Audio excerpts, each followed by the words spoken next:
Operation Sindoor என்னும் ராணுவ நடவடிக்கையை நாம் இந்திய அளவில் ஒட்டுமொத்தமாக வரவேற்கிறோம், ஆதரிக்கிறோம், பாராட்டுகிறோம். அந்த வரிசையிலே இன்றைக்கு தமிழ்நாடு முதலமைச்சர் அவர்கள் அந்த ராணுவ நடவடிக்கையை ஆதரிக்கும் வகையில் மாலை 5 மணி அளவில் பேரணி ஒன்றை அறிவித்திருக்கிறார். அந்த பேரணியில் விடுதலை சிறுத்தைகளும் பங்கேற்கிறோம். குறிப்பாக நான் ராணிப்பேட்டை நிகழ்வை, வேலூர் நிகழ்வை முடித்துக் கொண்டு அந்த பேரணியில் பங்கேற்பதற்காக செல்ல இருக்கிறேன். இந்த நடவடிக்கை பயங்கரவாதத்திற்கு எதிரான நடவடிக்கை என்கிற வகையில் அனைத்து தரப்பு ஜனநாயக சக்திகளும்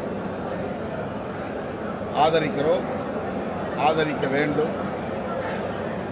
அதே வேளையில் இது இந்தியாவுக்கும் பாகிஸ்தானுக்கும் இடையிலான ஒரு யுத்தமாக மாறிவிடக்கூடாது.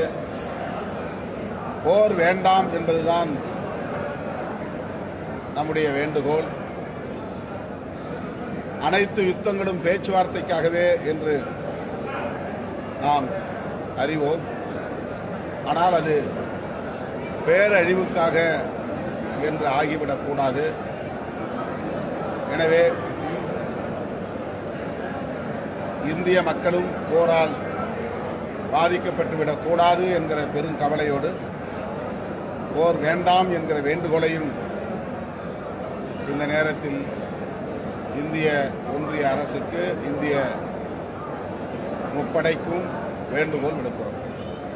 சார், இந்த ஒரு அசாதாரண சூழ்நிலையில் இந்தியா எடுக்கிற ஒரு நடவடிக்கைக்கு எல்லாருமே ஆதரவு தெரிவிக்கிற சூழ்நிலையில் சில மாற்று கருத்துக்கள் பதிவிட்டு வரும்போது நம்ம இதை எப்படி எதிர்கொள்ள போறீங்க? நம்மளோட கட்சிக்காரர்கள் இது தவறான சித்தரிக்கப்படுறாங்க. உங்களோட நம்ம கட்சிக்காரர்கள் யாரும் அப்படி தவறான ஒருத்தர் மேல வழக்கு கிருஷ்ணமுருகன் சொல்லிட்டு ஒருத்தர் பேர்ல வழக்கு பதிவு கிருஷ்ணன் சொல்லிட்டு ஒருத்தர் பேர்ல வழக்கு பதிவு. அந்த மாதிரி தவறான கருத்துக்களை அரசு, இந்திய ஒன்றிய அரசுக்கு எதிராக அல்லது இந்திய ராணுவத்திற்கு எதிராக பதிவு செய்திருந்தால் அது பிழை, தவறு.